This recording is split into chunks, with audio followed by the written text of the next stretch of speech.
అయితే ఉంది కదా. ఆనాటి పౌలులా బ్రతకాలని, ఆశ్చర్య కార్యాలు చేయాలని.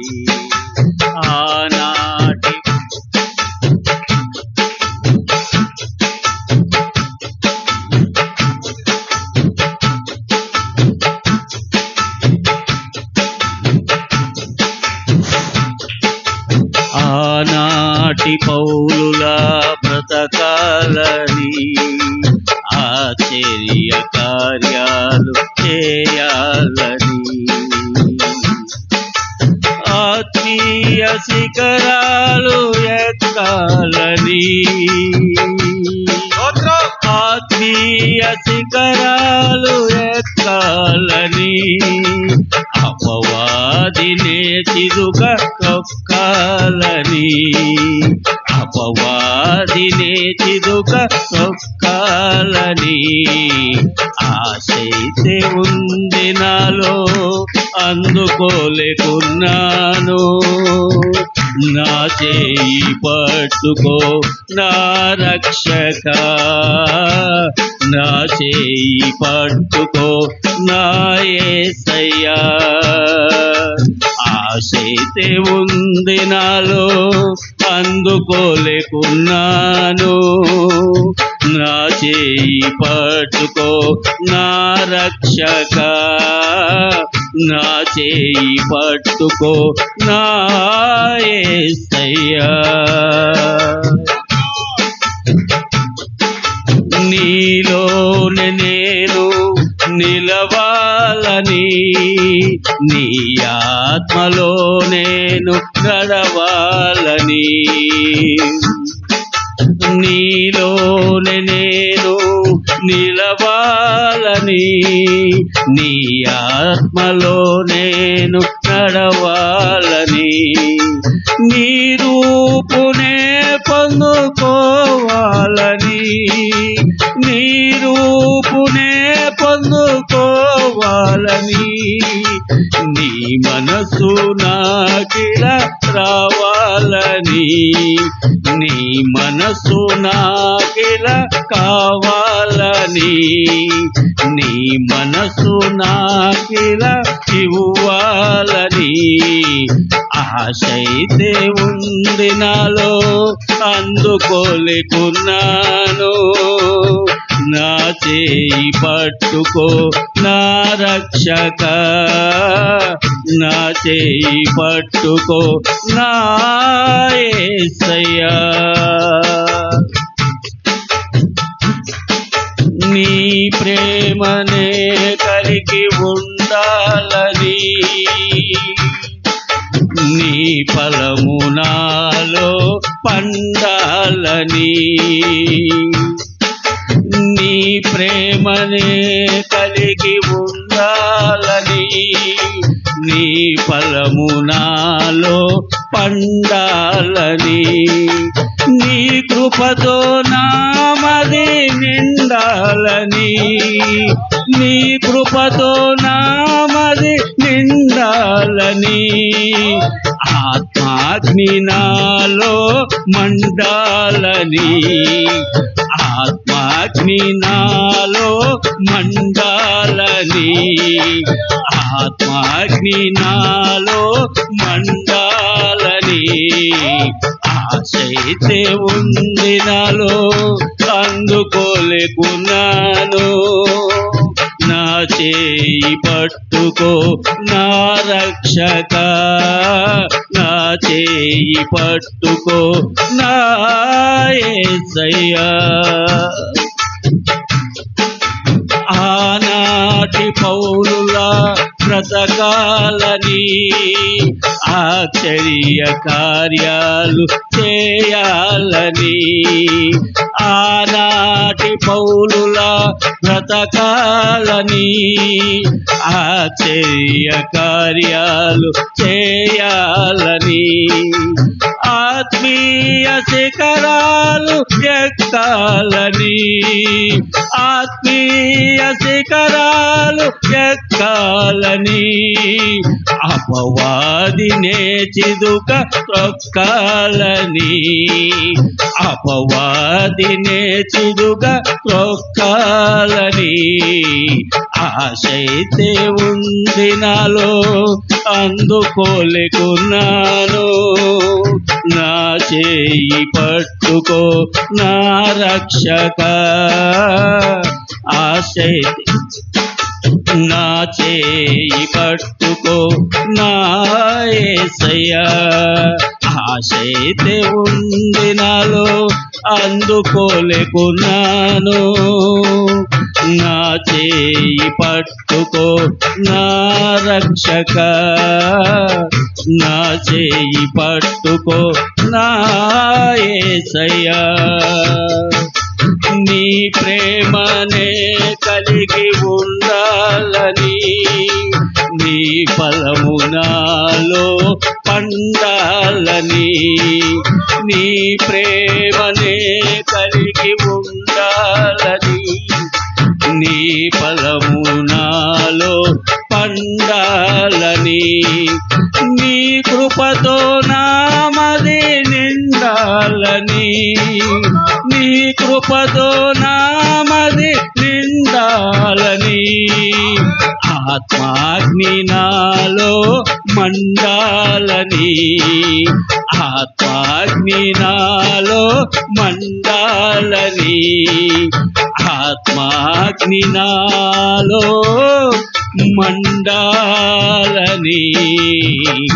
ఆశైతే ఉంది నాలో, అందుకోలేకున్నాను. నా చేయి పట్టుకో నా రక్షక, నా చేయి పట్టుకో నా యేసయ్యా. హల్లెలూయా. గట్టిగా చెప్తామా హల్లెలూయా. ప్రతి ఒక్కరు చెప్తాం అందరం హల్లెలూయా. కీర్తనల గ్రంథము 35వ వాక్యం చదువుతున్న వారికి మైక్ ఇవ్వండి, అందివ్వండి. కీర్తనల గ్రంథము 35వ అధ్యాయము 22వ వాక్యం మైక్లో ఒకసారి చదువుతుండగా మనందరం ఆలకిద్దాం.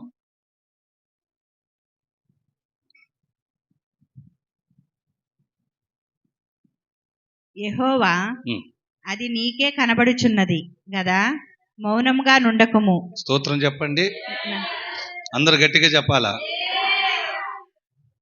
ఈ రాత్రి ప్రభు మనందరితో మాట్లాడుతున్న ఒక ముఖ్య అంశం ఏంటంటే,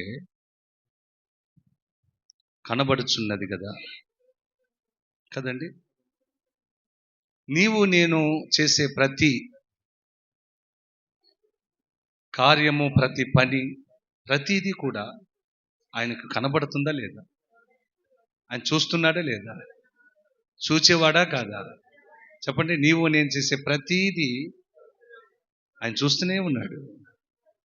నా ప్రభుకు తెలియదులే, ఆయన చూడలేదులే అనుకున్న వారు ఎవరైనా ఉన్నారా? ఎవరైనా ఉంటారా? ఈ రాత్రి ప్రభు మాట్లాడుతున్న అంశం అదే. ఆయన చూస్తున్నాడు, ఆయన కనబడుతుంది. ఆయనకు కనిపించకుండా మరుగుపరచడానికి మనం ఎన్ని ప్రయత్నాలు చేసినా దాయలేమండి. కష్టములో, బాధలో, ఇరుకులో, ఇబ్బందిలో, పూట గడవని పరిస్థితిలో, ఏడుపులో మనం అంటాం, దేవుడు ఎందుకు చూడలేదు అని అంటామా లేదా? ఎందుకు చూడలేదు? ఆయన చూస్తూనే ఉన్నాడు కదా. నీ ప్రతి పరిస్థితి ఆయన కనబడుతుంది, ప్రతి బాధ కనబడుతుంది, నీ ప్రతి ఏడుపు కూడా కనబడుతుంది. ఇప్పుడు దాకా 4 గోడల మధ్య నన్ను ఏం కన్నీరు కార్చినటువంటి ఆ విషయం కూడా దేవునికి తెలుసు. నువ్వు ఏ విషయం కొరకు కన్నీరు కార్చావో, ఏ విషయం కొరకు నీ మనసులో ఆ బాధను ప్రభు కొరకు, ప్రభుకి తెలియపరచాలనే ఉద్దేశంతో వచ్చినటువంటి నీ ప్రతి విషయం నా ప్రభుకు తెలుసండి. నీ బాధంతా తెలుసు, నీకు జరుగుతున్న నష్టాలు తెలుసు, నువ్వు పడుతున్న అవస్థ తెలుసు, నువ్వు కృంగిపోతున్న విషయం ఏంటో తెలుసు, నలిగిపోతున్న విషయాన్ని కూడా చూస్తున్నాడు ఆయన. చూసే దేవుడు ఆయన, చూచుచున్నవాడు ఆయన. ఒక తల్లి దేవునికి ఒక పేరు పెట్టింది. చూచుచున్న దేవుడవు నీవేనయ్యా కదా. యెహోవా ఈరే అంది. దానికి అర్థం ఏంటంటే చూచుచున్న దేవుడవు నీవే. ప్రతిదీ చూస్తాడు ఆయన. నిన్ను చూడాలి చూడాలి చూడాలి అనుకుంటావు, నా కుటుంబాన్ని దర్శించాలనుకుంటావు, నా పిల్లల్ని చూడాలి ఆయన అనుకుంటావు, నీ కష్టాన్ని చూడాలి, నీ బాధను చూడాలి, నీ ఇబ్బందిని చూడాలి, నీ ఏడుపులు చూడాలనుకుంటావు. అలాగే మనం చేసేటటువంటి దుష్కార్యాలు కూడా చూస్తాడు. దేవునికి అసహ్యం పుట్టించే కార్యాలు కూడా చూస్తాడు. మనం ఏమేమి జరిగిస్తున్నావో కూడా ఆయన చూస్తాడు. మనం ఏ తలంపులో ఉన్నావో కూడా ఆయనకి తెలుసు, గ్రహిస్తాడు, చూస్తాడు కూడా. ఇది ఎంతమంది నిజమని నమ్ముతారు చెప్పండి? నమ్ముతున్నారా? మరి మనుషులు చూడకపోవచ్చు అనుకొని, చూడరులే కదా అనుకొని మనం అడుగులు వేయచ్చు. కానీ ఒకరు చూస్తున్నారే, ఆ విషయానికైనా మనం భయపడాలా? ఆ విషయానికైనా మనం ఎలా ఉండాలి తెలుసా? భక్తి కలిగి దేవునిలో భయస్థులమై ఉండాలా. స్తోత్ర. ఎందుకంటే ఆయన చూస్తున్నాడు. చూడకుండా ఉండే దేవుడు కాదు మన దేవుడు. ఆయన కునుకక నిద్రపోక ఇశ్రాయేలును కాపాడువాడు. కునుకడు నిద్రపోడనే ఉంది కదా. ఆయన నిద్రపోడటండి. ఆయన నిద్రపోడట, చూస్తూనే ఉంటాడట నిన్ను. నువ్వు మంచివి చేస్తున్నవి చూస్తాడు, చెడ్డవి చేస్తున్నవి కూడా చూస్తాడు. నీ ఆనందాన్ని చూస్తాడు, నీ దుఃఖాన్ని కూడా చూస్తున్నాడు. నీ బాధను చూస్తాడు,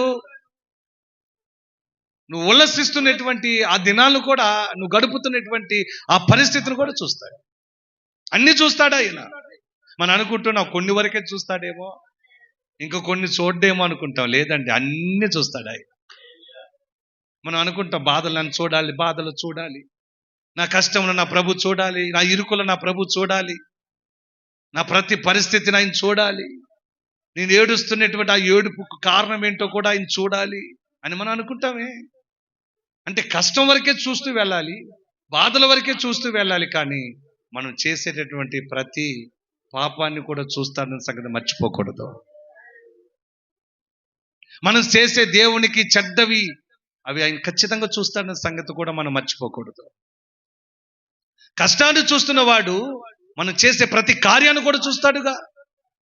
బాధను చూడాలి అనుకుంటున్నవాడు ప్రతి ఒక్కరూ మరి మనం చేసే ప్రతి కార్యాన్ని కూడా, ప్రతి పనిని కూడా ఆయన చూస్తాడుగా. ఇక్కడ దావీదు భక్తుడు ఏమని మాట్లాడుతున్నాడంటే, ఇప్పుడు చదివిన విషయం అదే. యెహోవా అది నీకే కనబడుచున్నది కదా, మౌనంగా ఉండకుము అంటాడు. దేనికోసం మౌనంగా ఉండద్దు అంటున్నాడు దేవుణ్ణి? విషయం ఉంది. అది నీకే కనబడుచున్నది కదా అంటాడు, విషయం ఉంది. దావీదు ఎంత బలహీన పరిస్థితిగా మారిపోయాడు అంటే, మనుషులు తరుముతున్నారు, కపటమైనటువంటి వ్యక్తులు తరుముతున్నారు, కూట సాక్షులు, పన్నాగాలు తరుముతున్న వారిని నువ్వు చూడొచ్చు కదా ప్రభు అంటాడు. ఎవరిని చూడమంటున్నాడు? ఇప్పుడు చదివినటువంటి ఈ 35వ అధ్యాయం మొదటి నుంచి మీరు చదువుకోండి ఇంటికి వెళ్ళిన తర్వాత. అక్కడ ఎన్ని విషయాలు రాశాడో. దావీదు భక్తుడు మాట్లాడిన సంగతులన్నీ అక్కడ కనబడతాయి.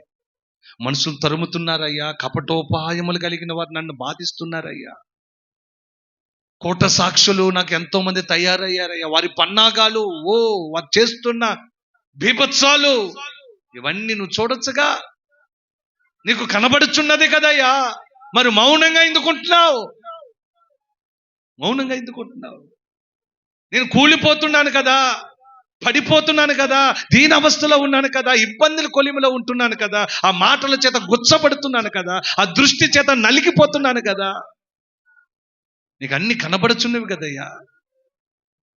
దేవుణ్ణి ఏ విధంగా మాట్లాడుతున్నాడు చూడండి. అన్ని నీకు కనబడుచున్నవి కదా,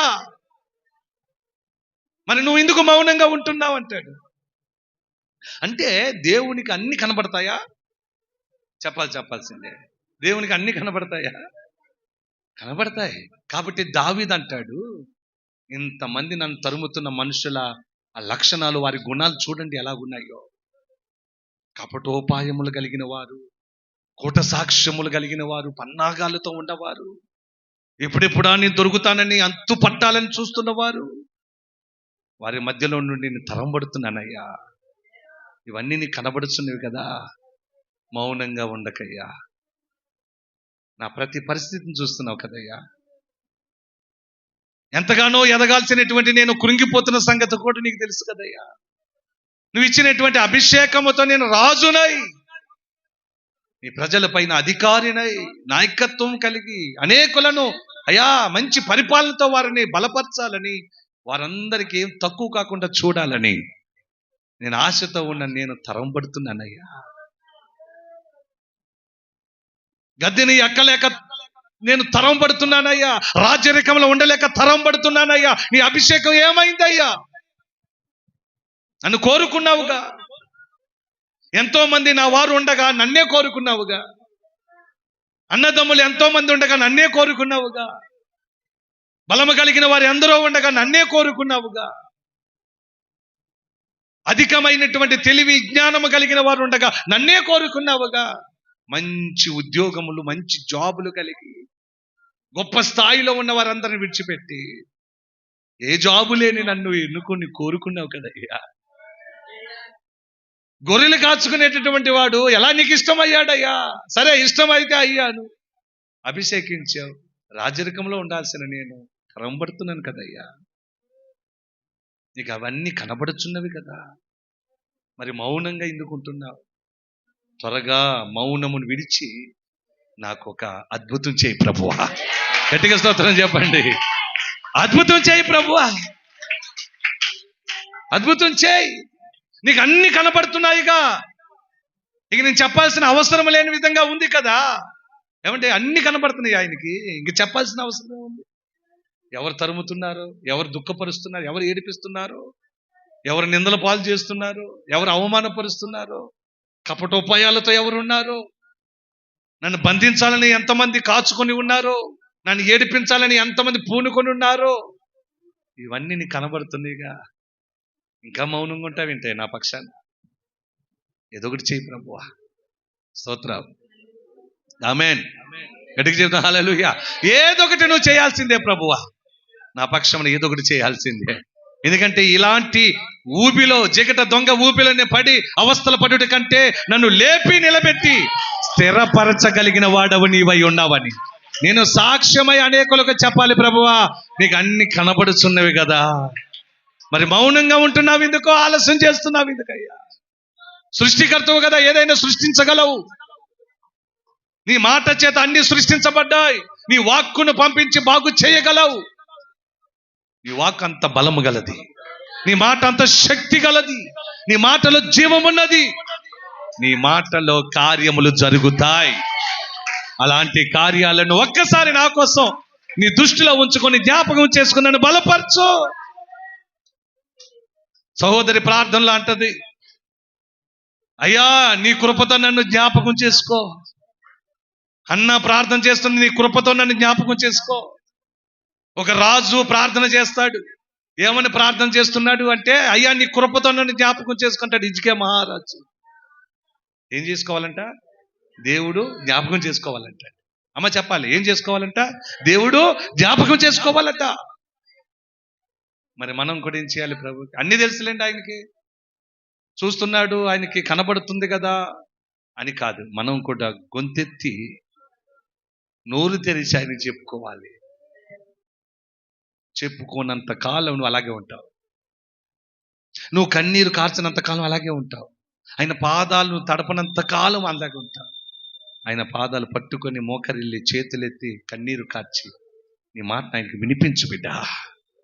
ఆయన హృదయము కదిలించబడులాగా వినిపించు అంటాడు కదా. నన్ను విడిచిపెట్టు, నాకు సమయము, వెళ్ళవలసినటువంటి సమయము విడిచిపెట్టినన్నా అంటాడు. యాకోబు గారిని విడిచిపెట్టండి అంటాడు. ఏది మనకి ఆ ప్రార్థన? ఏది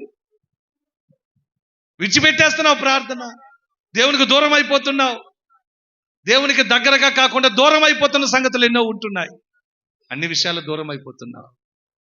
కానీ యాకోబు అలా లేడు, పెనుగులు ఆడుతున్నాడు. యాకోబు ఏం చేస్తున్నాడట? పట్టుదల కలిగి ఈ రాత్రి నువ్వు నాకు ఒక గొప్ప కార్యం చేయాలి ప్రభువా. ఈ రాత్రి ప్రభువా నువ్వు నాకు ఒక గొప్ప కార్యం చేయాలి. నా పరిస్థితులన్నీ చూస్తున్నావుగా, నీకు అన్ని కనబడుతున్నాయిగా. ఏశావు మంది మార్బలముతో ఏ విధముగా నన్ను హతము చేయాలనుకుంటున్నాడో కనబడుచున్నవి కదా. మరి మౌనంగా ఉంటున్నావు ఎందుకయ్యా? నన్ను కోరుకున్నావుగా, పిండముగా ఉన్నప్పుడే నన్ను కోరుకున్నావు. నేనంటే ఎంతో నువ్వు ప్రేమ కలిగి ఉన్నావు. నా పేరును కూడా మార్చడానికి సిద్ధంగా ఉన్నావు. స్తోత్రం. మరి నన్ను ఎందుకయ్యా, నా పట్ల ఎందుకు ఈ మౌనం ఎందుకో? త్వరగా నా కార్యం చేయి ప్రభువా, ఓ అద్భుతం చేయి ప్రభువా. ఏం చేయాలంట? అద్భుతం చేయి ప్రభువా. నిన్నే నేను నమ్ముకున్నానుగా, నీ వంటి వారు ఎవరూ లేరని, నీ వంటి దేవుడు ఎక్కడ కనిపించలేదని నిన్నే నమ్ముకున్నాను కదయ్యా. ఓ అద్భుతం చేయి ప్రభువా నా జీవితంలో, ఓ అద్భుతం చేయి. నీకు అన్ని కనబడుచున్నవి కదా. మౌనంగా ఉండకని చేయాలండి ప్రార్థన. మనం అలాగే ఉండిపోయి అలాగే వస్తూ అలాగే వెళ్ళిపోతూ ఉంటే మోసపోయేది మనమే. నీవే మోసపోతావు, మోసపోయావు కూడా. శాంతం మనుషులలో కాదు, లోకంలో కాదు, దేవుని దగ్గర మోసపోయావు. స్తోత్ర. కానీ దేవుడు మోసగించలేదండో, మోసగించుకుందు నీవే. కాలము సమయం అన్ని వృధాపరుచుకున్న టైం పాస్ చేస్తున్నావు సన్నిధిలో. దేవుని సన్నిధికి వస్తున్నావు కానీ టైం పాస్ చేస్తున్నావు సన్నిధిలో. దేవుని మందిరంలో నువ్వు టైం పాస్ చేస్తున్నావు. దేవుని ఎంతగా నువ్వు ప్రార్థించాలో, ఎంతగా కన్నీరు కార్చాలో, ఎంతగా ఉపవాసం ఉండాలో, ఎంతగా ఆయన శక్తిని నువ్వు సంపాదించుకోవాలో, ఆయన బలాన్ని నువ్వు ఎంతగా పొందుకోవాలో అన్నిటిని పోగొట్టుకొని నువ్వు టైం పాస్ చేస్తున్నావు. వస్తున్నావు, కూర్చుంటున్నావు, దైవ సేవకుడు చెప్పిన వాక్యం అంతా విని స్తోత్రం హల్లెలూయా ఆమేన్ అంటున్నావు. ఓ మంచి కానుక ఇచ్చేసి వెళ్ళిపోతున్నావు. కానీ నువ్వు ఎంతవరకు ఎలా ఉండాలో, ఏ విధంగా ఉండాలో నేర్చుకోలేకపోతున్నావు. ఎంతగా దైవ వాక్యము నీ దగ్గరకు వచ్చి నిన్ను కదిలించినా, నీ చెయ్యి పట్టుకుని కదిలించినా, నీ భుజం పట్టుకుని కదిలించినా నువ్వు అసలు కదలవే. లోకం నీలో నుండి ఇంకా పోలేదు. లోకములో ఉన్నటువంటి సంతోషాలు నీలో పోలేదు. లోకములో ఉన్న దృష్టి పోలేదు. నేత్రాశ, శరీరాశ, జీవపు డంబలు పోలేదు. ఇంకెంతకాలం అండి? అవునా కాదా నేను చెప్పేది? సేవకుడికి చెప్తున్నమాట అవునా కాదా? అవును. ఎప్పుడైతే విడిచిపెడతావో అప్పుడు నా దేవుడు చేతులెత్తి నేను దీవించడం ప్రారంభిస్తాడు. గట్టిగా చెప్పండి. ఎందుకంటే ఆయనకి తెలుసు. దైవ సేవకుడికి తెలియదులే, తోటి విశ్వాసులకు తెలియదులే, ఎవరికి తెలియదులే అనుకుంటున్నావు. ఆయనకి అన్ని తెలుసు. చూస్తా ఉన్నాడు. ఏం చేస్తున్నాడు? చూస్తా ఉన్నాడు. నీ కన్నీరు చూస్తున్నాడు, నీ పనులు కూడా చూస్తున్నాడు, నీ బాధను చూస్తున్నాడు, నీ కష్టాన్ని చూస్తున్నాడు, నువ్వు చేసే పాపాన్ని కూడా చూస్తున్నాడు. ఆయనకి సర్వము కనబడతాయి కదా, సర్వం కనబడతాయి కదా, అన్ని చూస్తాడు కదా. ఆయన కునుకడట, నిద్రపోడట. నిన్ను కాపాడటానికి ఆయన కనిపెట్టుకుని ఉంటే, ఆయన సీసీ కెమెరాలా పనిచేస్తూ ఉంటే నీ పట్ల, ఒక వాచ్మెన్ లాగా నిలబడి నిన్ను కోసం ఎదురు చూస్తూ ఉంటే, నువ్వు చేసే ప్రార్థన చూస్తున్నాడు, నువ్వు వస్తున్న మందిరానికి వచ్చి కూర్చొని వాక్యం విని వెళ్తున్న చూస్తున్నాడు, మరలా తిరిగి లోకంలో కలిసిపోతున్నవి కూడా చూస్తున్నాడు, లోకంలో నువ్వు ఎలా పడితే అలా నడుస్తున్నవి చూస్తున్నాడు, విడిచిపెట్టిన వాటిని పొత్తు కట్టుకున్నవి చూస్తున్నాడు, వాటిని ప్రకారంగా పాత జీవితం రోత జీవితంలో ఎలా నడుస్తున్నావో కూడా చూస్తున్నాడు. స్తోత్ర. చూస్తున్నాడు లేదా? కష్టాన్నే చూస్తాడా? బాధనే చూస్తాడు? లేదండి, అన్ని చూస్తున్నాడు. అందుకే మనం భయం కలిగి ఉండాలి. ఏం కలిగి ఉండాలి చెప్పండి? ఏం కలిగి ఉండాలి? చూడండి, అపోస్తుల కార్యము 7వ అధ్యాయము 34వ వాక్యము ఒక్కసారి మనం చదువుదాం. ఈరోజు భయపెట్టడానికి కాదు కానీ మనం నేర్చుకోవటానికి, సరి చేసుకోవటానికి హెచ్చరికను తీసుకొని స్తోత్రం ప్రభు అని చెప్పి వెళ్ళటానికి ఇక్కడ ఈ రాత్రి ప్రభు మనతో మాట్లాడుతున్నాడు. ఆమేన్. 7వ అధ్యాయము 34వ వచనం. ఐగుప్తులోనున్న నా ప్రజలు దురవస్థను నేను నిదానించి చూచి తిని. చాలు. ఏం చూశాడంటే ఇక్కడ? నా ప్రజల దురవస్థను నేను చూశాను. ఎవరు చెబుతున్నారు ఈ మాట? ఎవరు చెబుతున్నారు? దేవుడు చెబుతున్నాడు. గట్టిగా చెప్పండి. నా ప్రభు చెప్తున్నాడని చెప్పండి. నా యేసయ్య చెబుతున్నాడని చెప్పండి. గట్టిగా చెప్పండి. నా ప్రజల దురవస్థను నేను నిదానించి నేను చూశాను. వారిని బాగా కనిపెట్టి చూశాను. వారి ఏడుపు కారణం ఏంటో నిదానించి చూస్తున్నారు. వారు ఎందుకు ఏడుస్తున్నారో, ఎంత బాధ వారిని ఆవరించిందో, ఎంత ఇబ్బందికరమైన పరిస్థితులు గుండా వెళ్తున్నారు నిదానించి చూశాను. చూశాడా లేదా?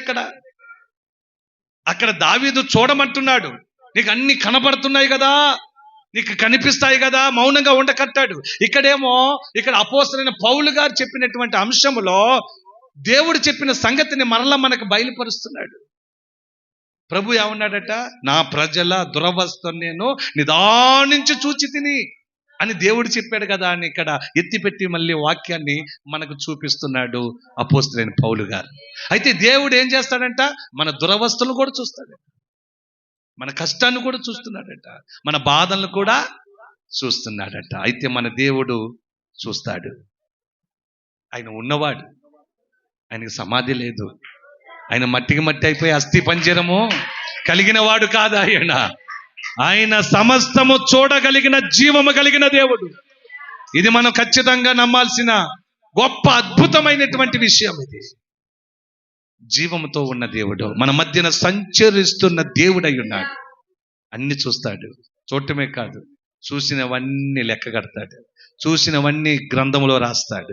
చూసినవన్నిటిని బట్టి నువ్వు చూడలేదు అనుకుని భ్రమపడి నువ్వు కన్ను మూసిన తర్వాత నీ ఆత్మ ఆయన దగ్గరికి వెళ్ళిన తర్వాత ఆ లెక్కంతా నిన్ను అడుగుతాడు. అన్ని అడుగుతాడు.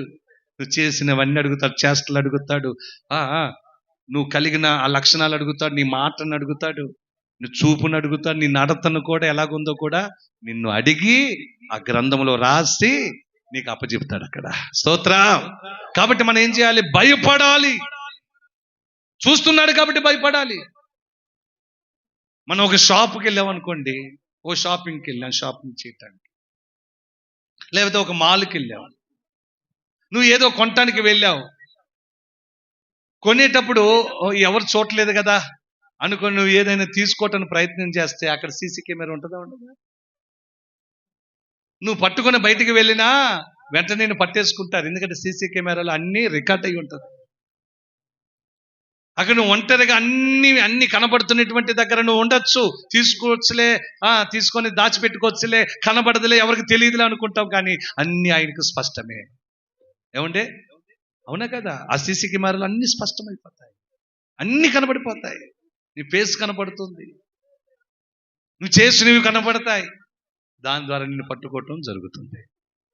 ఇక్కడ కూడా ఈ భౌతికమైన ఈ జీవితంలో భూమిపైన జీవిస్తున్న మనము జీవించినంతకాలం జీవించి మనం కన్ను మూసిన తర్వాత ఆ రాజ్యము చేరాలనుకున్న మన ఆలోచనలన్నీ ఏమైపోతాయి తెలుసా? నీరు కారిపోతాయి. ఎందుకంటే మన క్రియలు మన వెంట వస్తాయి కాబట్టి. చెప్పండి, మన క్రియలు, మనం చేసిన క్రియలు చేసినవన్నీ మన వెంట వస్తాయి. అప్పుడు మనకిచ్చే జీతం ఆయన దగ్గర ఉంది. ప్రకటన గ్రంథం 22:12-7 కూడా అదే కదా. వాని క్రియల చొప్పున ప్రతి వానికి ఇచ్చే జీతం నా యొద్ద ఉంది అన్నాడు. ఎవరి దగ్గర ఉందంట అది? చెప్పాలి, ఎవరి దగ్గర ఉందంట? ఆయన దగ్గర జీతం ఒకటి ఉందంట. వాని క్రియల చొప్పున, అది మంచి చెడు రెండు విషయాలకు కావాల్సిన జీతం ఆయన దగ్గర ఉంది. నువ్వు మంచి చేస్తే మంచి జీతం వస్తుంది, నువ్వు చెడు చేసుకుంటే బ్రతికి కన్ను మూసి అక్కడికి వెళ్ళావు అనుకోండి, నీకు ఇచ్చే జీతం కూడా అక్కడ ఒకటి ఉంది. ఆ జీతం ఏంటో ఒకసారి మనం ఆలోచిద్దాం. ఉందా లేదా? జీతం ఉందా లేదా? పరలోకానికి వెళ్ళే ఒక జీతం ఉంది, అలాగే నరకానికి వెళ్ళే ఒక జీతం ఉంది. ఏది కావాలి మనకి? చాలా మంది మంచిగా కోరుకుంటారు, సుఖమునే కోరుకుంటారు, సంతోషాన్ని కోరుకుంటారు, కానీ బాధలు, దుఃఖాన్ని, ఏడుపును కోరుకుంటారు ఎవరన్నా? ఈ శుద్ధీకరణ కూడికలో ఈ రాత్రి మనం శుద్ధులైపోవాలి. మన హృదయంలో ఉన్న ఆంతర్యం అంతా శుద్ధించబడాలి. ఈరోజు ఆయన రక్తము చేత కడగబడాలి. ఈరోజు ఒక భయం మనలో పుట్టాలి. ఈరోజు ఆయన చూస్తున్నాడని ఒక భయం మనలో ఆవరించాలి. ఈరోజు స్తోత్రం చెప్పండి గట్టిగా. చూస్తున్నాడు. దావీదు అంటున్నాడు, నీకు అన్ని కనబడుచున్నవి కదా అంటే.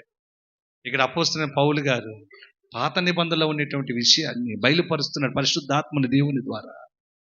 దేవుని యొక్క సహాయం ద్వారా మాట్లాడుతున్నాడు కదా. చూడండి, ఇంకో మాటను కూడా మనం చదువుదామండి. ఆదికాండం 22 అధ్యాయము 12 వాక్యాన్ని ఒకసారి చదువుతారా? ఆదికాండం 22 అధ్యాయము 12 వాక్యము. అప్పుడు ఆయన, ఆ చిన్నవాని మీద చేయి వేయకుము, అతనినేమియూ చేయకుము, నీకు ఒక్కడై ఉన్న నీ కుమారుని నీకియ్య వెనదీయలేదు గనుక, నాకియ్య వెనదీయలేదు గనుక నీవు దేవునికి భయపడు వాడవని ఇందువలన నాకు కనబడుచున్నదనెను. ఏం చదివమ్మా లాస్ట్? ఇందువలన నాకు కనబడుచున్నదనెను. కనబడుచున్నది అన్నాడు ఆయన. అన్నాడా లేదు చెప్పాలి అందరూ. ఇందువలన నాకు కనబడుచున్నది అన్నాడు. అన్నాడా లేదా? ఏం కనబడింది ఆయనకి అంటే, అబ్రహాము ఇస్సాకును తీసుకుని ఆ పర్వతం మీదకి వెళ్ళింది కూడా కనబడింది. పొలంలో పేర్చడం కనబడింది. కట్లన్నీ పేర్చాడుగా, ఆ కట్ల పైన ఇస్సాకును పడుకోబెట్టాడుగా, కత్తెత్తాడుగా. కనబడిందా లేదు చెప్పాలి. అందరికి చెప్పండి, అందరూ చెప్పాలి, ప్రతి ఒక్కరు. ఆయన కనబడిందా లేదా? చూశాడా లేదా? కత్తెత్తిని చూశాడా లేదా? ఇక కత్తిని వేయిపోతున్నాడు, మెడ మీద వేయిపోతున్నాడు. కనబడిందా లేదా? కనబడిందా లేదా అంటున్నాడు కదా. నాకు అవన్నీ కనబడ్డాయి, ఆ కత్తి వేయకో. ఒకవేళ ఆయన కనబడదు అనుకో, ఏమంటే ఆయనకి తెలియదు అనుకో, చూడలేని వాడు అనుకో, ఆ కత్తి ఏమయ్యేది చెప్పాలండి? ఇస్సాకును వధించేది. ఇస్సాకు ఆ కట్టెల పైన చచ్చిపోయేవాడు. కనబడుతుందా లేదా? ఆయనకి కనబడుతుందండి. ఆయన అంటాడు, నువ్వు కత్తెత్తింది చూశాను, ఆ కత్తిని తన మీద వేయబోతున్నది చూశాను, ఆపమని కూడా నేను చెప్పాను. ఇందువలన నీవు దేవునికి భయపడు వాడవని నాకు కనబడుచున్నదయ్యా. అబ్రహామా, నువ్వు దేవునికి భయపడు వాడవు. నాకు అన్ని తెలుసు, అన్ని చూస్తున్నానని నేను అడుగులు సరి చేసుకొని నీ పిల్లవాణిని గాడిద మీద ఎక్కించుకొని ఆ పర్వతం దగ్గరికి తీసుకొచ్చి కట్టెలు పేర్చి ఆ కట్టెల పైన పిల్లవాడిని పరుండి పెట్టి కత్తెత్తి నా కొరకు దహన బలిని తను అర్పించాలని నేను చూస్తున్నానని ఇవన్నీ చేసేవుగా. స్తోత్ర. నీవు దేవునికి భయపడువాడవని ఇందువలన నాకు కనబడుచున్నది. దీనిని బట్టి నేను చెప్పగలుగుతున్నా, నువ్వు దేవుని భయం గలవాడు. నేను చెప్పిందల్లా చేయటానికి నువ్వు ఇష్టపడ్డావు, ఎందుకంటే నేను చూస్తున్నాను కాబట్టి. అదే నేను చూడకుండా ఉండేవాడిని అయితే ఆయనకి ఏం తెలుసులే. ప్రభువా, నువ్వు చెప్పింది చేసేసాను, కట్లు పేర్చాను, కట్లపై నా కుమారుడు ఇస్సాకును పరుండి పెట్టి కత్తి చంపేశానయ్యా అని చెప్పేసేతాడు లేదండి. ఎందుకంటే ఆయనకు తెలియదుగా, చూడడుగా. ఈ మాయ చేసేవాడా లేదా? ఏమంటే మాయ పుచ్చేవాడా లేదా? దేవునే మాయ పుచ్చేసేవాడు. ఎందుకంటే నేను చంపేశానయ్యా, నువ్వు చెప్పావుగా, ఆ పర్వతం మీద తీసుకెళ్ళాను, ఇస్సాకును నువ్వు చెప్పినట్లు చేశాను అని చెప్పేవాడు. కానీ ఆయన చూస్తున్నాడు అని, ఆయనకు అన్ని కనబడతాయని అబ్రహాం గారికి తెలుసు. అబ్రహాముకి తెలుసు. దేవుడికి స్తోత్రం చెప్పండి. అబ్రహాముకు తెలుసు. కాబట్టే ఏది కూడా దేవుడు చెప్పినటువంటి ఆ మాటను చేయకుండా ఉండటం కంటే చేయటమే రైట్. ఎందుకంటే ఆయన చూస్తుంటాడు, మళ్ళీ లెక్క అడుగుతాడు. చేయకుండా ఉంటే అడుగుతాడు. కాబట్టి నేను ఆయనకి భయపడుతున్నాను, కాబట్టి ఈ పని నేను చేయాలి అనుకున్నాడు. ప్రియమైన వాక్యం వింటున్న సహోదరి సహోదరుడా, ఈరోజు కూడా మన దేవుడు ఏదైతే చెప్తాడో అది మనం చేయాలి. ఏదైతే నీకు అప్పచెప్తున్నాడో అది చేసి ముగించాలి. ఆయన ఏదైతే వద్దన్నాడో వాటి జోలికి వెళ్లకుండా బ్రతకాలి. ఏదైతే నిన్ను నడవమంటున్నాడో ఆ చోటికి మనం నడవాలి. ఏదైతే నిన్ను మాట్లాడమంటున్నాడో అది మనం స్వరమెత్తి మాట్లాడాలి. ఎందుకంటే దేవుడు మనకి ఇచ్చిన ఆజ్ఞ. ఆయన చూస్తున్నవాడు కనుక, ఆయనకు సర్వము కనబడతాయి కనుక, ఆయన సీసీ కెమెరాలా పనిచేస్తున్నాడు కాబట్టి, రికార్డ్ అయిపోతున్నాయి కాబట్టి, ఒక గ్రంథంలో రాస్తాడు కాబట్టి మన చేష్టల ప్రవర్తన అంతా. అందుకే మనం భయపడాలా. అబ్రహాం గారు భయపడ్డాడు. బ్రదర్ అబ్రహాం గారు భయపడ్డాడు. అమ్మో, ఏం తక్కువ చేసినా, ఏం చేయకపోయినా ఆయన మళ్ళీ పట్టేస్తాడు. ఆయన కనబడుతుంది, సర్వం కనబడుతుంది. మళ్ళీ నన్ను అడిగేస్తాడు. అడిగితేనప్పుడు నేనేం చేయాలి అనుకుని భయపడి ప్రభువు చెప్పిన ప్రతి మాటను చేసేసాడు. వృద్ధుడు ముసలితనంలో ఏమండే చేసి దేవుని మెప్పును పొందుకున్నాడు. అందుకే అంటాడు, ఇందువలన నీవు దేవునికి భయపడు వాడవని నాకు కనబడుచున్నదయ్యా. దేవుని మెప్పును పొందుకున్నాడు. ఈరోజు ఆ మెప్పును మనం కూడా పొందుకోవాలి. దేవుడు ఇష్టపడేట్లుగా మనం బ్రతుకుండాలి. దేవుడు చెప్పింది చేస్తున్నట్లుగా మనము నడుస్తూ ఉంటే ఆయన అంటాడు, నీ పేరును పెట్టి పిలిచి అంటాడు, యాకోబుని ఇశ్రాయేలుగా మార్చాడా లేదా? మరి నిన్ను కూడా దేవుడు మార్చేస్తాడు. నువ్వు ఏ దురవస్థలో ఉన్నావో ఆ దురవస్థ నుండి మార్చేస్తాడు ఆయన. ఏ దుస్థితిలో ఉన్నావో ఆ దుస్థితిని అంతా కొట్టివేస్తాడు. ఏ ఆందోళనలో ఉన్నావో ఎలా ఆనందాన్ని ఇస్తాడో నువ్వు చూస్తావు. ఏ బలహీనతలో ఉన్నావో ఎలాంటి బలమునిచ్చి నిన్ను బలపరుస్తాడో చూస్తావో. ఏమీ లేక నిరుపేదగా ఉన్నావో ఆ పేదరికమును కొట్టివేసి నువ్వు కల్లార చూచినట్లుగా ఓ గొప్ప వింత కార్యమును నీ పట్ల నా ప్రభు చేయగా నువ్వు కల్లార చూచుదువుగాక. గట్టిగా స్తోత్రం చెబుదాం. ఇవన్నీ ఎప్పుడు జరుగుతాయో తెలుసా? ఆయనకు నువ్వు భయపడినప్పుడు, ఆయన చూస్తున్నాడు కదా అని నీకు తెలిసి ఉన్నప్పుడు, అప్పుడు నీకు నీ బ్రతుకునంతా మార్చేస్తాడు, నీ జీవితం అంతా మార్చేస్తాడు, ఉన్న స్థాయిని ఇస్తాడు. నువ్వు ఎదగలేని ఎక్కలేని ఆ స్థాయిలో నిన్ను నిలబెడతాడు నా దేవుడు. నీ వల్ల కానీ, నీ జ్ఞానం వల్ల కానీ, నీ బలం వల్ల కానీ, బలగం వల్ల కానీ ఎవరు ఆదరణ లేకపడి ఉన్న నిన్ను ఆయన చెయ్యి పట్టుకున్న శిఖరం పైన కూర్చోబెడతాడు. ఆ కొండ ఎక్కిస్తాడు నా దేవుడు. ఎప్పుడో తెలుసా? ఆయన కనబడుతున్నదే ఆయనకి సమస్తము నా బ్రతుకులని నీ అడుగులు వేసినప్పుడు, సరి చేసుకున్నప్పుడు, అప్పుడు అన్ని కార్యక్రమాలు నా దేవుడు నీ పట్ల చేయటం మొదలు పెడతాడు. అబ్రహాంతో అన్నాడు అదే, ఇందువలన నీవు దేవునికి భయపడుచున్నవాడవని నాకు ఎవరో చెప్పక విన్నాను అనలేదు, నాకు కనబడుతున్నది. నాకు కనబడిందయ్యా, నీ ప్రతి ప్రవర్తన కనబడింది అబ్రహామా. నువ్వు ఎలా తీసుకుని వెళ్ళావో, నా పనికి ఆటంకము శారా అవుతుందేమో అని శారాకు చెప్పకుండా నువ్వు ఎలాగెళ్ళావో, పనులు అడ్డుపడతారేమో అని మరలా తిరిగి నేను నా కుమారుడు తిరిగి వస్తాము ఇక్కడే ఉండండి చెప్పిన ఆ సంగతి కూడా కనబడింది. అన్నాడు లేదా? పని వాళ్ళతో ఏమన్నాడు? మీరందరూ ఇక్కడే ఉండండి, నేను నా కుమారుడు మళ్ళీ తిరిగి వస్తాము, దేవుడికి స్తోత్రం అని చెప్పి వెళ్ళాడా లేదా? దేవుని భయం గలవాడండి. ఈరోజు ఆ దేవుని భయం మనలో ఉందో లేదో ఒకసారి చెక్ చేసుకుంటా. దేవుడు చూస్తున్నాడని ఒక భయంతో మనం చక్కగా బ్రతకటానికి మన ముందు ఒక చక్కటి ప్రణాళికను వేసుకుని బ్రతుకుదాం.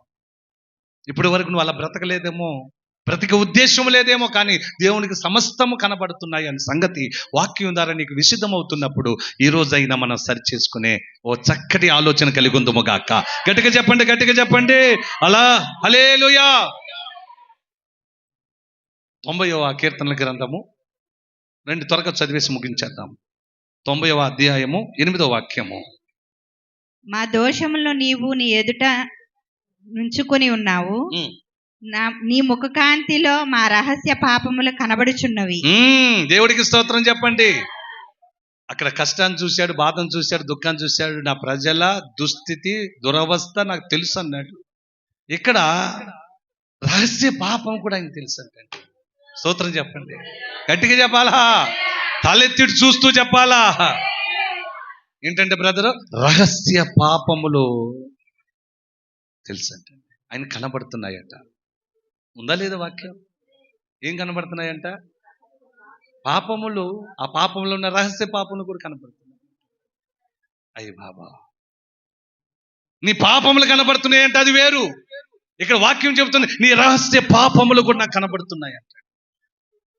మరి నీ రహస్య పాపములని ఈ మెసేజ్ ఇక్కడి వరకే కాదండి, యూట్యూబ్లో చూస్తున్న ప్రతి ఒక్కరిని బలపరచడానికి, ప్రతి యవనస్తులను బలపరచడానికి, మారు మనసు లేక మారు మనసు ఉందిలేని భ్రమపడు భ్రమ ఆత్మను కలిగినటువంటి వారికి హెచ్చరిక చేయటానికి.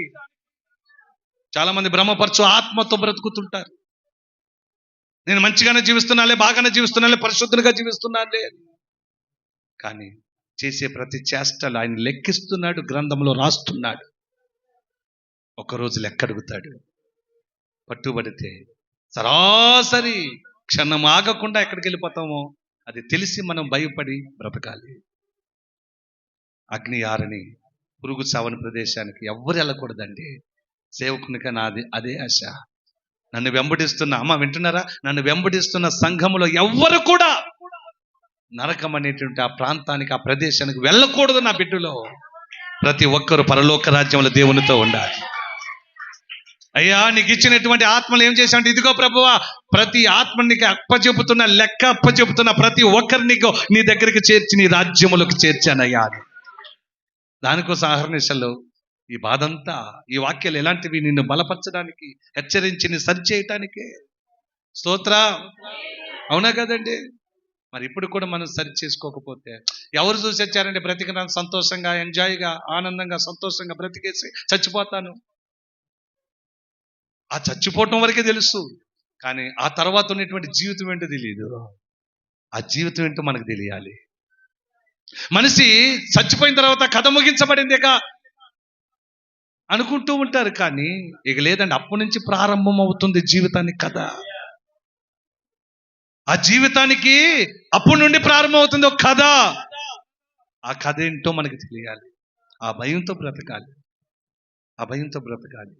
ఇక్కడ అంటున్నటువంటి మాట అదే, రహస్య పాపములు కనబడుచున్నవి. ఈరోజు మన ప్రతి అడుగులు ఆయన కనబడుతున్నాయి కదా, ప్రతి చేష్టలు కనబడుతున్నాయి కదా.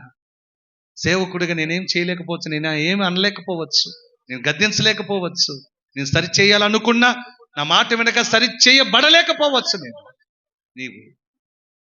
కానీ దేవుడు ఉన్నాడు, దేవునికి భయపడాలి. అవునా కదండి? నేను గద్దిస్తే నీలో మార్పు రాలేకపోవచ్చు, నీ విడిచిపెట్టలేకపోవచ్చు. తోటి విశ్వాసులు, తోటి జనము, తోటి సంఘము, నీతో కలిసి ఉన్నటువంటి ఆత్మీయులు, వారు గద్దించినా నువ్వు వినకపోవచ్చు. కానీ దేవుడు అంటూ మనకు ఉన్నారు. నజరేయుడైన యేసయ్య ఉన్నాడు. ఆయన గద్దింపునైనా నేను జాగ్రత్తగా విని సరి చేసుకోవాలని అడుగు ఈ రోజు వేసుకుంటే ఖచ్చితమైనటువంటి మార్పు నీలో ఈ రోజు నుండి ప్రారంభమగునుగాక. గట్టిగా చెబుదామా, గట్టిగా చెబుదామా. ఇదిగోండి, చదవబడినటువంటి విషయంలో ఏముందమ్మా, మరొకసారి, నీ ముఖ కాంతిలో మా రహస్య పాపములు కనబడుచున్నాయి. ఎవరి ముఖ కాంతిలో? దేవుని ముఖ కాంతిలో. ఆయన వెలుగులో నీ చీకటి ఏంటో కనబడుతుంది. నువ్వు ఎంత చీకటిలో ఉన్నావో, ఎంత అంధకారంలో ఉన్నావో, ఎంత రహస్య పాపములో కూరుకుపోయావో ఆ ముఖ కాంతిలో కనబడుతుందటండి. ఒక ఉదాహరణ చెప్పమంటారా మీకు? ఒక ఉదాహరణ చెప్పమంటారా? యేసుక్రీస్తు ప్రభువారు ఆ ప్రాంతములో ఒక వ్యక్తిని పిలిచి, నీ ఇంటికి రావాల్సి ఉన్నది ఈరోజు అని ప్రభు చెప్పగానే ఆ జక్కయ్య చేర్చుకున్నాడు. ఆ ఇంటికి వెళ్ళగానే బయట ఉన్న వ్యక్తులు ఏమంటున్నారో తెలుసా? రండి చూద్దాం. లూకాసు వార్త 19వ అధ్యాయము, లూకాసు వార్త 19వ అధ్యాయం 7వ వచనం. త్వరగా అండి. అందరూ అది చూచి ఈయన పాపి అయిన మనుషుని యొద్ద బస చేయ వెళ్ళెనని చాలా సనుగుకొనిరి. చాలండి. సమాజం, లోకం ఏమనుకుంటుందంట ఆ వ్యక్తి కోసం? జక్కయ్య అనేటువంటి ఆ మనుష్యుని కోసం ఏమనుకుంటున్నారట? ఒక పాపితడు అని. పాపపు జీవితంలో బ్రతుకుతున్న వాడెతను. తారతమ్యం లేని బ్రతుకెతనది. రహస్య పాపములతో ఉన్నవాడు. కుటుంబాల కలహాలు పెట్టువాడు. వడ్డీల పైన వడ్డీలు వేసి, చక్రవడ్డీలు, బారు వడ్డీలు వేసి కుటుంబాలను ఆరుస్తున్నవాడు. ఇతడు పాపి అంటుంది లోకం. కానీ దేవుడు ఏమంటున్నాడు తెలుసా? జక్కయ్యా, నేడు నేను నీ ఇంట ఉండవలసి ఉన్నదయ్యా అంటాడు. ఆమేన్. లోకం ఒక బహుమానం ఇస్తుంది, లోకం ఒక గుర్తింపు ఇస్తుంది, ఒక పేరు పెట్టింది జక్కయ్యకి. ఏంటో తెలుసా? పాపి అయిన జక్కయ్య. ఏముందంటే పాపి అయిన జక్కయ్య. అయితే పాపి అయిన జక్కయ్య చేష్టలు ఆ మనుషులకు తెలుసు కాబట్టే వారు మాట్లాడుతున్నారు. జక్కయ్య ఎలాంటోడో ఆ మనుషులకు తెలుసు కాబట్టే ఈ పాపి ఇంట ఈయన వెళ్ళే కారణం ఏంటి అంటున్నారు. ఈ పాపితో ఉండాల్సిన అవసరం ఏంటి పరిశుద్ధునికి అంటున్నారు. అంటే సమాజాన్ని మొత్తానికి తెలుసు జక్కయ్య ఎలాంటోడో. చెప్పండి గట్టిగా, జక్కయ్య ఎలాంటోడో ఆ సమాజానికి తెలుసు కాబట్టి సమాజం ఏమని గుర్తించింది? ఏ గుర్తింపు ఇచ్చిందంటే తను ఒక పాపి అని గుర్తింపించింది. ఆ పాపితో దేవునికి పని అయ్యి అక్కడికి వెళ్ళాడు. ఎందుకోసం పాపులతో దేవునికి పని ఏంటి అంటే, పాపులను పాపులుగా ఉంచడానికి ఇష్టపడలేదు దేవుడు. పాపిని పాపి బ్రతుకులోనే ఉంచడానికి ఇష్టపడలేదు దేవుడు. ఎప్పుడైతే తన ఇంట్లోకి వెళ్ళాడో, చూడండి 8వ వచనంలో, జక్కయ్య నిలబడి, జక్కయ్య నిలబడి, ఇదిగో ప్రభువా, ఇదిగో ప్రభువా, నా ఆస్తిలో సగము బేదలకు నా ఇచ్చుచున్నాను. ఆస్తిలో సగము బేదలకు ఇచ్చుచున్నాను. నేనేవని యొద్ద నేను ఎవని యొద్ద అన్యాయముగా దేనినైనా తీసుకుని తీసుకున్న ఎడల అతనికి వారందరికీ నేను 4 వంతులు తిరిగి ఇచ్చేస్తున్నాను. ఏ మనిషి చెప్పినా వినలేదు, అధికారులు చెప్పినా వినలేదు, పెద్దలు చెప్పినా వినలేదు, లోకం చెప్పినా వినలేదు. నైనా జక్కయ్య మార్చుకోయ్యా, నీ తీరు మార్చుకోయ్యా, నీ ప్రవర్తన మార్చుకోయ్యా. ఎంత దుఃఖపరుస్తున్నావయ్యా, కుటుంబాలను బలహీనపరుస్తూ ఏడిపిస్తున్నావయ్యా, కలహాలు పెడుతున్నావయ్యా, నీ వల్ల చాలా మంది చచ్చిపోతున్నారయ్యా అనుకొని చెప్పినా విన్నాడంటే మార్చుకున్నాడు, బుద్ధిని మార్చుకున్నాడు జక్కయ్య. కానీ ఇక్కడ ఆయన ముఖ కాంతిలో, ఆయన ఎదుట, ఆ వెలుగులో ఎంత అంధుడై ఉన్నాడో, ఎంత చీకటిలో బ్రతుకుతున్నాడో, ఎంత కనికరం లేకుండా బ్రతుకుతున్నాడో, ఎంత కఠినాత్ముడిగా బ్రతుకుతున్నాడో, ఆయన ఎదుట నిలబడలేకపోయాడు. చెప్పు గట్టిగా స్తోత్రం బిడ్డ. ఆయన ఎదుట నిలబడలేకపోయాడు. ఆ తేజస్సు కింద నిలబడలేకపోయింది ఆ అంధత్వం. ఆ చీకటి అక్కడ నిలబడలేకపోయింది. చీకటిలో మన వెలుగును తీసుకుని వెళ్ళామనుకోండి, ఆ చీకటి అక్కడ ఉంటుందా? చెప్పండి. వెలుగు వెళ్ళిన తర్వాత చీకటి మళ్ళీ ఆమె దగ్గరకు రాగలదా? నీ ముఖ కాంతిలో నా రహస్య పాపములు కనబడుచున్నవి అంటాడు. ఇక్కడ జక్కయ్య కూడా అదే చెబుతున్నాడు. లేచి నిలబడ్డాడు. ప్రభువా, అన్యాయిస్తున్నాడు నేను. అన్యాయంగా ఎవరి యొద్ద అయితే నేను ఎంతైతే నేను తీసుకొని వారిని ఏడిపించి దుఃఖపరిచాను, అవి తిరిగి నేను ఇచ్చేస్తున్నానయ్యా. జక్కయ్యలో మార్పు ఎలా వచ్చింది? ఆ ముఖ కాంతిలో మార్పు తెచ్చుకున్నాడు. ఆ వెలుగులో ఆ చీకటి అయిన బ్రతుకు నిలబడలేకపోయింది. ఈరోజు వెలుగైన యేసయ్య దగ్గరకు వచ్చిన మనము ఇంకా చీకట్లో బ్రతుకుతున్నామా? ఇంకా అంధత్వంలో బ్రతుకుతున్నామా? అందరిని ఏడిపిస్తూ బ్రతుకుతున్నామా? నిందలు వేస్తూ బ్రతుకుతున్నామా? హేళన చేస్తూ బ్రతుకుతున్నామా? ఆరుస్తూ బ్రతుకుతున్నామా? గాయాలు రేపుతూ బ్రతుకుతున్నామా? నీ మాటలతో గాయాలు రేపుతూ, నీ చూపుతో గాయాలు రేపుతూ మనుషులను బాధించేటటువంటి బ్రతుకుతున్నామా? అయితే ఈరోజు ఆయన ముఖ కాంతిలో నీ చీకటి తొలగిపోవునుగాక. ఈరోజు ఆయనకు సర్వము కనబడుతున్న సంగతిని ఈరోజు మనం జ్ఞాపకం చేసుకోవాలి బిడ్డ. జ్ఞాపకం చేసుకోవాలి. జక్కయ్యలో మార్పు వచ్చిందండి. భలే మార్పు వచ్చింది జక్కయ్యలో. యేసయ్య ఎదుట నిలబడలేకపోయాడు, పాపాన్ని విడిచిపెట్టేశాడు అక్కడే. ఒక యవనస్తుడు యేసయ్య దగ్గరకు వస్తే, యేసయ్య చెప్పినటువంటి ఆజ్ఞలన్నీ చిన్ననాటి నుండి, బాల్యం నుండి నేను పాటిస్తూ ఉన్నాడు అన్నాడు. అయితే నీకు ఒకటి కొదువుగా ఉంది, నీ ఆస్తిని అమ్మి బీదలకి ఇమ్మంటే ఏం చేశాడట? చెప్పండి. మనసులో నొచ్చుకుని వెళ్ళిపోయాడు, వ్యసనపడుతూ వెళ్ళిపోయాడు. అరే బాబా, నేను ఈ దగ్గరకు వచ్చానంటరా బాబా అనుకొని వెళ్ళిపోయాడు. స్తోత్రం చెప్పండి. వెళ్ళిపోయాడా లేదా? చూడండి, లూకా సువార్త 18వ అధ్యాయము 22-23లో.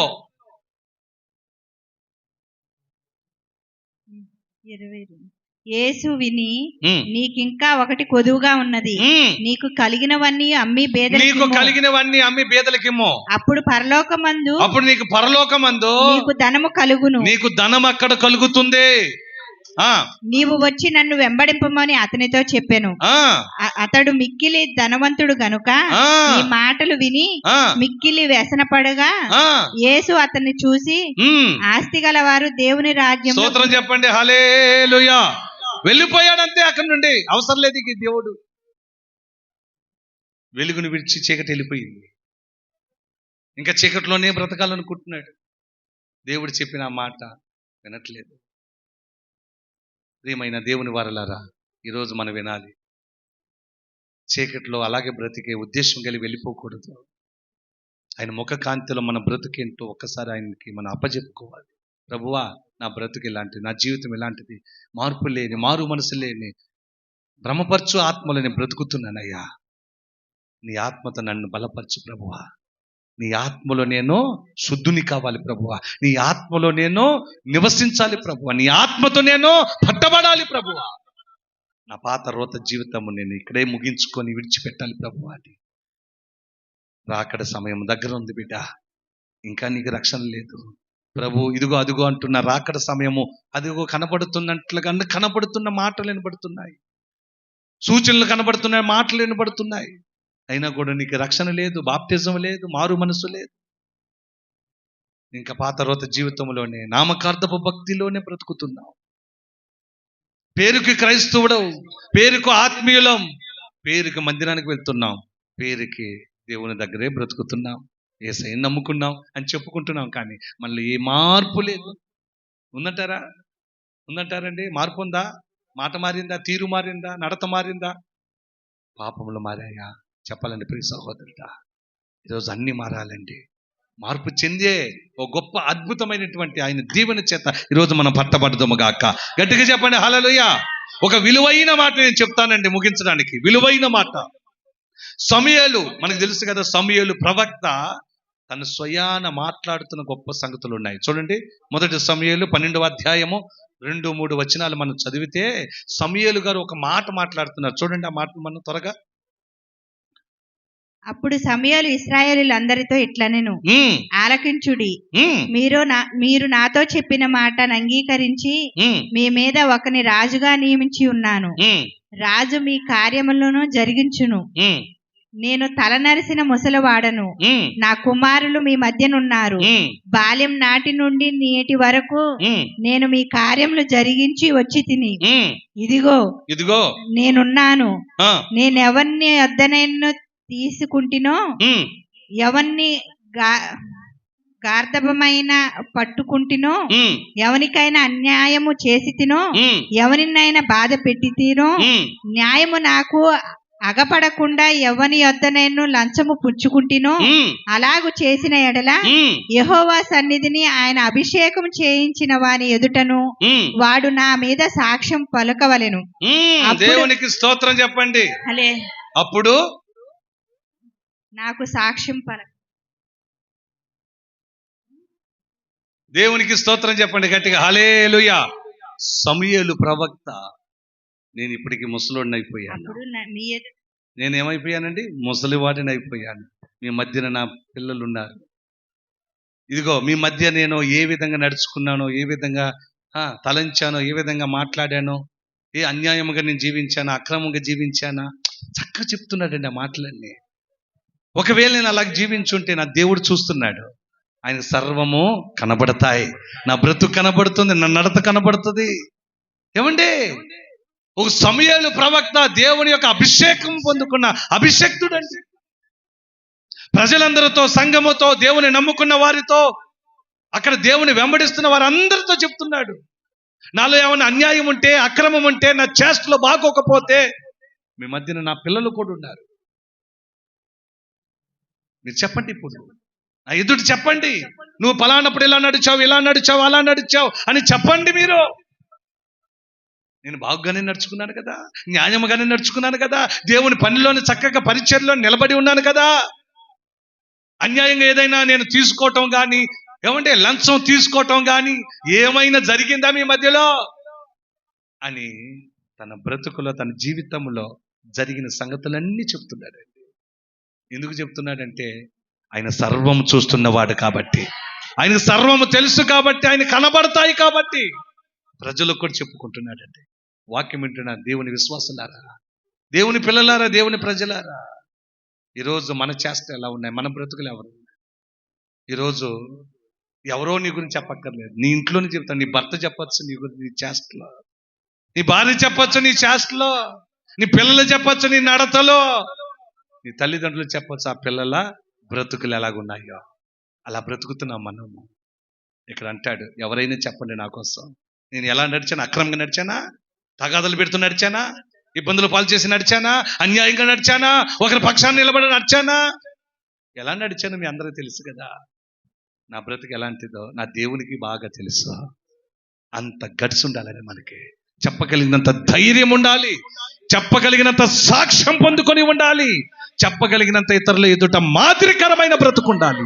అప్పుడే నువ్వు ఆ రాజ్యమునకు వారసుడు అవుతావు. అనేకుల ఎదుట నీవు కూడా అబ్రహాము కుమారుడవే, నేడే నీ ఇంటికి రక్షణ వచ్చి ఉన్నదని దేవుని వాక్కును నీ ఇంట కనబడేట్లుగా మారబోతుంది. దేవుడికి స్తోత్రం. అలాంటి బ్రతుకు మనకు ఉండాలండి. ఈ రాత్రి ప్రభు మాట్లాడుతున్న సంగతి ఏంటంటే, మనం బ్రతుకులు మార్చుకోవాలి. ఎవరో మనకు సాక్ష్యం చెప్పక్కర్లేదు. ఎవరో నీ గురించి ఆ మాట ఈ మాట మాట్లాడిన అవసరం లేదు. నీ బ్రతుకు మారి దేవుడు చెప్పాలి నీకోసం సాక్ష్యం. మనుషులు స్వార్థ ప్రియులు, ఏవైనా చేసేస్తారు, ఏవైనా మాట్లాడేస్తారు. ఆ మంచిని చెడుగా కూడా చూపిస్తారు. కానీ దేవుడు అలా చూపించడా? ఏమంటే దేవుడు అలా చూపించడు. నీ బ్రతుకును అనేకుల ఎదుట ఘనపరుస్తాడు, అనేకుల ఎదుట మాదిరికరంగా ఉంచుతాడు. ఆయన మహిమతో నింపుతాడు. ఆయన ముఖ కాంతిలో నీ చీకటిని వెళ్ళగొడతాడు. నిన్ను ఉన్నత స్థానంలో నిలబెడతాడు నా దేవుడు. గట్టిగా చెప్దామా హల్లెలూయా. అందుకే వాక్యం అంటుంది, మారు మనసునకు తగిన ఫలములు ఫలించుడి. ఫలించాలని దేవుడు చెప్తున్నాడు. ఎందుకంటే నేను చూస్తున్నా, నువ్వు ఫలిస్తున్నావో లేదు చూస్తున్నా, ఎలా నడుస్తున్నావో లేదు చూస్తున్నా, ఎలా మాట్లాడుతున్నావో చూస్తున్నా, ఏం విడిచిపెట్టలేదో చూస్తున్నా, ఏది వదిలించుకోలేదో చూస్తున్నా. కాబట్టి దయచేసి ఈరోజు ఈ వాక్యంతో దేవుడు మనం బలపరిచిన ఈ యొక్క చిన్న వాక్యంలో ఈరోజు మనం చాలా బోలెడు నేర్చుకుందామా లేదా?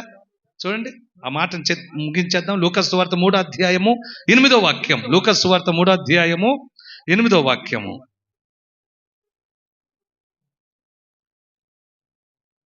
లూకాసు సువార్త 3వ అధ్యాయం 8వ వాక్యము. మారు మనసునకు తగిన ఫలము ఫలించుడి. అబ్రహాము మాకు తండ్రి అని మీలో మీరు అనుకొనుచున్నారు. పెట్టుకొనవద్దు. అబ్రహాము మాకు తండ్రి అని మీలో మీరు అనుకొన మొదలు పెట్టుకొనవద్దు. దేవునికి స్తోత్రం చెప్పండి, గట్టిగా చెబుదాం హల్లెలూయా. మా తండ్రి అబ్రహాం అని మీలో మీరు మాట్లాడుకోకండి. మేము అబ్రహాము సంతానం అని మీలో మీరు మాట్లాడుకొనవద్దు.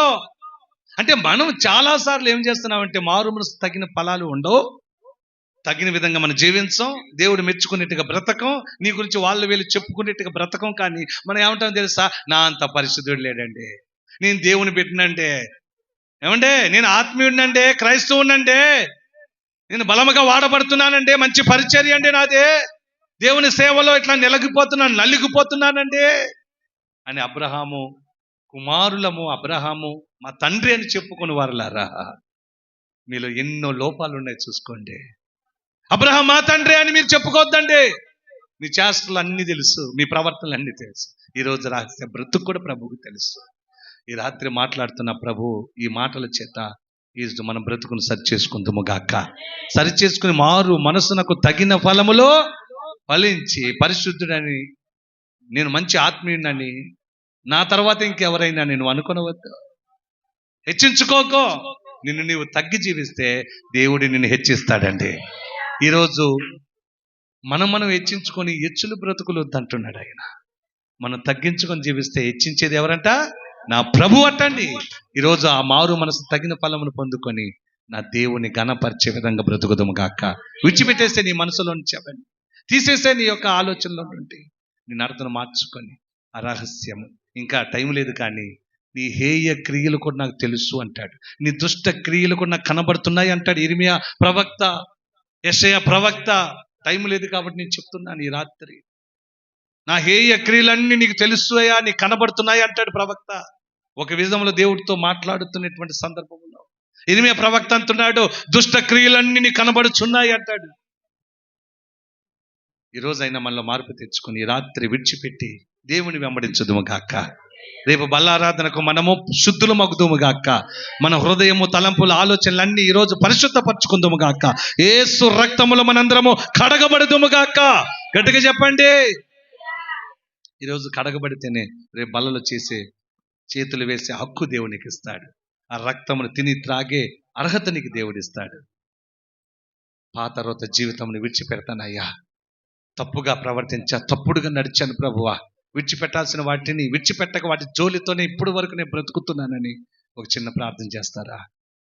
రేపటికి మనకు దేవుడు అర్హత ఇస్తాడు. పరిశుద్ధులుగా మన జీవిత కాలము మనందరము బ్రతుకుతాం.